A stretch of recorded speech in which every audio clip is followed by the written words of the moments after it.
सांसद जी, मुख्तार अंसारी की custodial death लगातार आप देख रहे हैं, जब से सरकार बदली है, भाजपा सरकार आई है।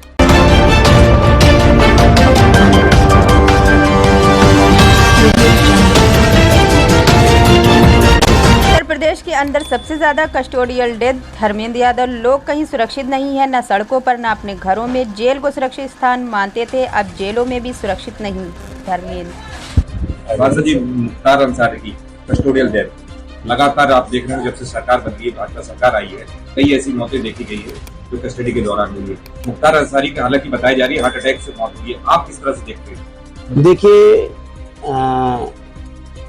पिछले कई दिनों से इस बात की चर्चा थी उनके परिवार द्वारा, और ये बात केवल चर्चा तक नहीं थी, उनके परिवार के लोगों ने माननीय न्यायालय में भी इस बात को कहा कि उनको स्लो पॉइजन दिया जा रहा है, और लगातार उनका परिवार इस प्रयास में था कि उनका बेहतर इलाज हो सके।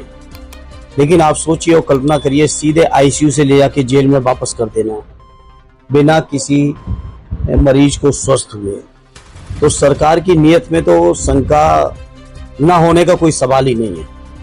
100% सरकार के द्वारा इस तरह की घटनाओं को किया जा रहा है, और आज बड़ा दुर्भाग्य है कि उत्तर प्रदेश के अंदर सबसे ज्यादा कस्टोडियल डेथ अगर कहीं है तो हमारे उत्तर प्रदेश में है। लोग कहीं सुरक्षित नहीं है, न सड़कों पर सुरक्षित हैं, न अपने घरों में सुरक्षित हैं। जेल को लोग सुरक्षित स्थान मानते थे, अब जेलों में भी लोग सुरक्षित नहीं है। पता नहीं सरकार किसकी कब कहाँ हत्या करा दे, किसको जहर दिला दे, अब इस बात को कहना मुश्किल है। मुख्तार अंसारी का आप इतिहास जानते होंगे, उनके आपराधिक इतिहास रहा है। ऐसे में समाजवादी पार्टी द्वारा ट्वीट करके उनके दुख जाहिर किया है। देखिए, जहाँ तक किसी भी व्यक्ति का आपराधिक अगर कोई इतिहास है, कोई केस है, मुकदमे हैं, उस सभी चीजों के लिए हमारे संविधान में व्यवस्था है माननीय न्यायालय की, और माननीय न्यायालय का फैसला देश के सरकार के लिए, देश के हर नागरिक के लिए स्वीकार है और स्वीकार हुआ है। लेकिन किसी भी सरकार को यह हक और अधिकार नहीं है कि किसी व्यक्ति की जान ले सके। तो अगर दोषी है तो कानून में प्रावधान है उन दोषों के। दुनिया में जितने तरीके के अपराध, हर अपराध का सजा कानून में उसके प्रावधान है, न्यायिक प्रक्रिया है। उस प्रक्रिया से गुजरना चाहिए था कि सरकार ही लगी अकेले किसी की भी हत्या करा देगी, किसी को भी जहर दे देगी, किसी को भी कहीं भी मरवा देगी। क्या ये काम सरकार का है? सरकार का काम है हर व्यक्ति की सुरक्षा करना और न्यायालय के फैसले का पालन करना। परिवार कह रहा है कि इसमें अंसारी जी की मौत षड्यंत्र रचा गया, उसको पॉइजन दिया जा रहा है। समाजवादी पार्टी क्या ऐसी आप संभावना जताती, क्या ऐसा भी हो रहा है कस्टोडियल में? देखिए, कुछ भी हो सकता है। सरकार क्या करेगी इस बात का, अब आप किसी भी बात को ये न मानिए कि सरकार ये नहीं कर सकती है। क्या कस्टोडियल रहते हुए, कस्टडी में रहते हुए हत्याएं नहीं हुई इसी प्रदेश के अंदर? क्या जेल के अंदर हत्याएं नहीं हुई इसी प्रदेश के अंदर? और ये जो कोई नई घटना नहीं है, उनको जो बीमार थे या नहीं थे या क्या था, ये तो जांच का विषय है। लेकिन पिछले कई दिनों से क्या ये बात बाहर नहीं आ रही थी?